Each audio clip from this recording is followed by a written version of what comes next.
Jurassic Island, premier parc dédié aux dinosaures de toute la Caraïbe. Parcourez le parc à la rencontre de dinosaures animés à taille réelle.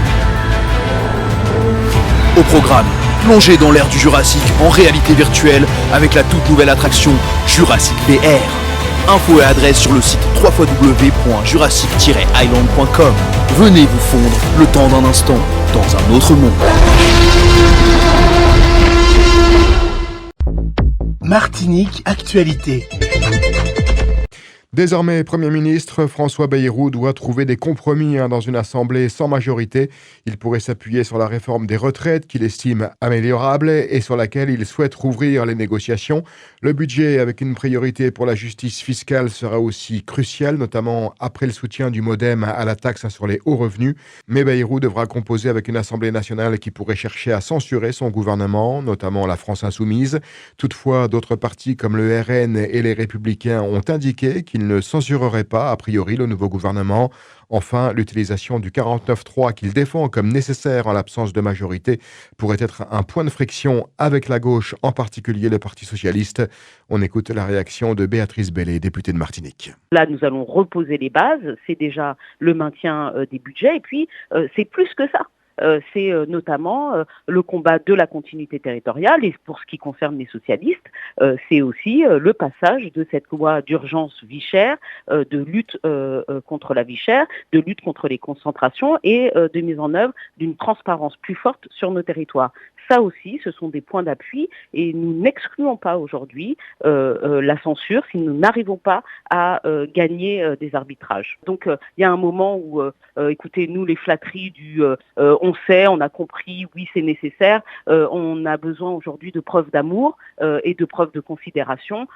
Si nous ne les avons pas, nous aurons des positions qui sont très fermes et très radicales parce que les Martiniquaises et les Martiniquais attendent que les choses changent et plus largement, les Françaises et les Français ont signifié aux élections européennes comme aux élections législatives ce besoin de changement. Monsieur Macron y est sourd et muet. Donc nous allons voir comment nous allons conduire, mais d'ores et déjà vous comprenez, vous voyez dans mon ton que c'est un mécontentement aujourd'hui. Tout ça pour ça. En tout cas, ce qui est clair, et nous l'avons déjà dit, nous ne rentrerons pas dans ce gouvernement.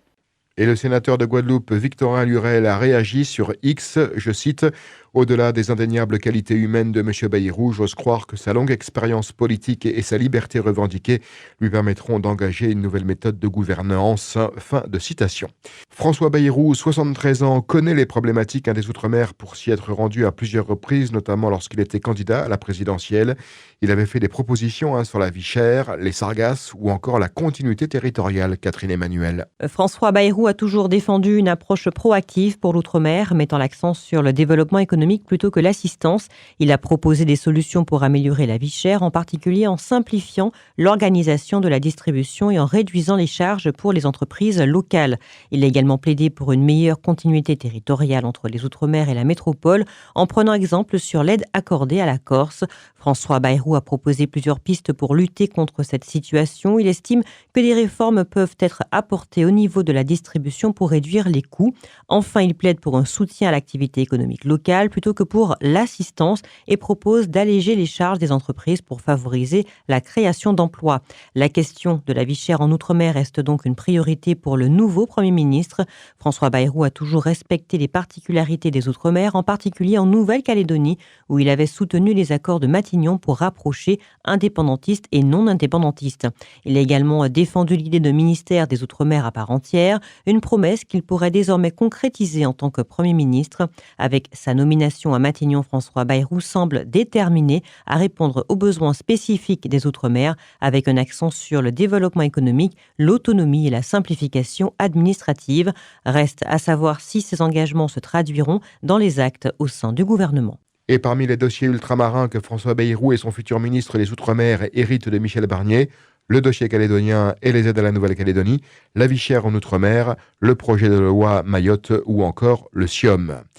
Pour sa première prise de parole depuis Matignon, François Bayrou a promis de travailler à trouver un chemin vers la réconciliation. « Je n'ignore rien de l'Himalaya qui se dresse devant nous », a déclaré le nouveau Premier ministre qui doit maintenant composer son gouvernement.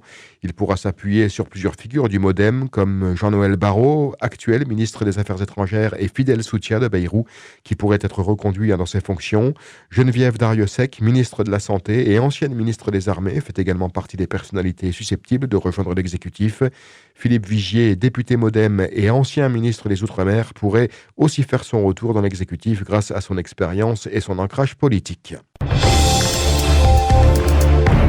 On referme le volet politique. Incident raciste sur une croisière Costa. Une vidéo circule sur les réseaux sociaux. Le 11 décembre, lors d'une soirée sur un des bateaux Costa Fortuna, un passager italien a agressé une chanteuse, lui arrachant son micro et brandissant sa main devant son visage. Il a exprimé son mécontentement en disant, je cite, que les nègres faisaient trop de bruit. Fin de citation. Cet acte de racisme est d'autant plus choquant étant donné que les artistes étaient programmés avec des horaires et que les cabines sont éloignées de la scène. Une réaction ferme des responsables de la croisière est attendue. Face à la pénurie de professionnels de la petite enfance et au manque de places en crèche, la Cour des comptes propose d'allonger le congé maternité d'1 mois et de mieux indemniser le congé parental. Ces mesures, selon ses estimations, permettraient de réduire le besoin en places de garde d'environ 70 000 berceaux pour un coût annuel net de 360 millions d'euros. Le congé parental actuel, plafonné à 449 € par mois, est jugé insuffisant, tandis que le congé maternité en France, limité à 16 semaines, est l'un des plus courts de l'OCDE. Le gouvernement pourrait s'inspirer de ce rapport pour améliorer l'accueil des jeunes enfants et soutenir les familles. L'Office de l'eau a présenté un état des lieux préoccupant pour la Guadeloupe. Seulement 32% de l'eau produite par les captages arrive dans les robinets des habitants, soit un gaspillage de 68% de l'eau. En 2022, seulement 32% des 89 700 000 m3 d'eau récoltée ont été consommés. La perte de 68% étant causée par des fuites et des défauts de compteurs aggravés par la tempête Fiona. Le taux d'impayé des factures d'eau s'élève à 34,4%. Cependant, la qualité de l'eau est globalement bonne, avec 98% des échantillons conformes aux normes bactériologiques, bien que des dépassements d'aluminium et de chlordécone aient été relevés. Concernant l'assainissement, la conformité des systèmes a progressé, passant de 78% de non-conformité en 2021 à 56% en 2022. À Chalchères, les 39 porteurs de projets présélectionnés pour le budget participatif de la ville présenteront leurs idées ce dimanche 15 décembre à 10h à l'immeuble Georges Duféal, au centre nautique et sportif. Ces projets couvrent des initiatives variées comme des aires de jeux, des skateparks, des jardins partagés et des parcs à chiens. Un budget de 400 000 € est alloué pour la réalisation des projets les plus populaires. Les citoyens sont invités à découvrir ces propositions et à participer activement au développement de leur commune. Et comme chaque année, la ville de Chalchères et ses partenaires organisent un village traditionnel de Noël ce samedi 14 décembre entre 6h et 23h sur la place des Arawaks. Produits maraîchers, viande locale, saveurs locales, animations pour enfants et grands, chanté Noël final avec les groupes Anticou et SOS Cantique. L'Armada Street Festival, première édition dédiée au street art et aux arts urbains caribéens et afrodescendants, se déroule jusqu'à dimanche à Fort-de-France. Organisé par le collectif Mada Paint en collaboration avec la ville, le festival met en avant le graffiti local à travers des ateliers, des performances et des échanges.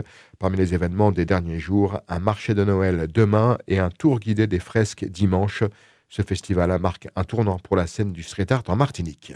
Élection Miss France. Demain, Angélique Anjarny-Philopon, Miss Martinique 2024, va entrer dans l'histoire puisque c'est la première fois qu'une candidate de plus de 30 ans participe à ce concours. Angélique Anjarny-Philopon a 34 ans.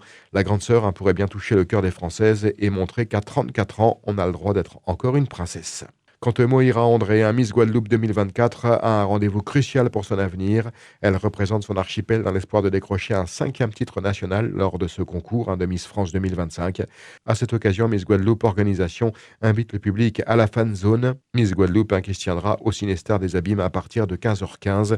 Cette fan zone diffusera en direct l'élection de Miss France 2025 devant un panel de fans et partenaires de l'élection.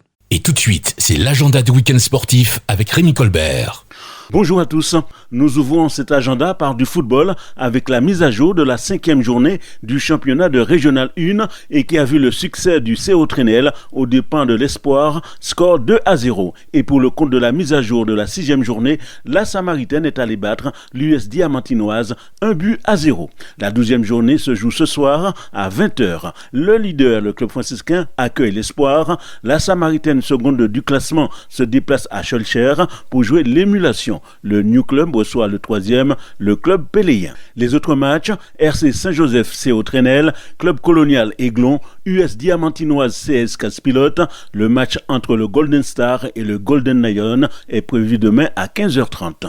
La 11e journée de Régional 2 se déroule également demain.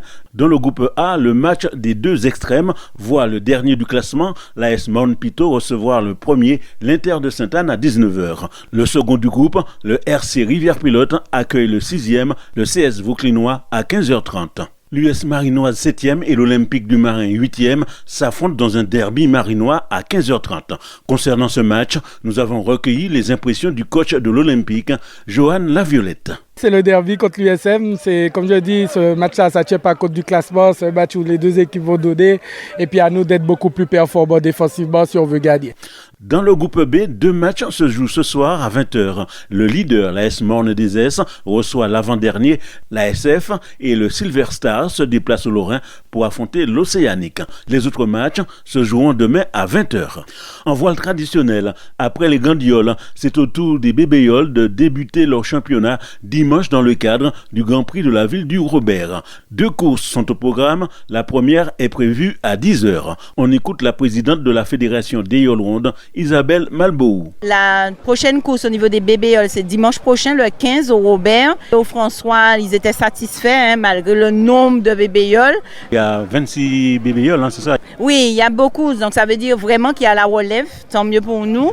En volleyball, la 8e journée du championnat féminin démarre ce soir. L'entente FFP Montésie, ECVB reçoit le CTFP-VB au lycée Torail à 20h. La journée continue demain avec le rayon qui accueille le Good Luck au hall de sport de Petitance à 19h. Le RCA se déplace au gymnase de Sainte-Luce pour affronter l'Espoir à 19h. Dimanche à 8h, l'Empire VBC joue Bifornoka au palais de sport de Trinité. L'entente Muque Tempulse affronte le VBC Pilotin au gymnase de Luag à 8h. Et enfin, la mairie sportive accueille la JSF au gymnase de Corridon à 8h. Outremernews.fr, le site de l'actualité Outre-mer, 24h sur 24 et 7 jours sur 7. Retrouvez la chaîne Outremer News sur YouTube.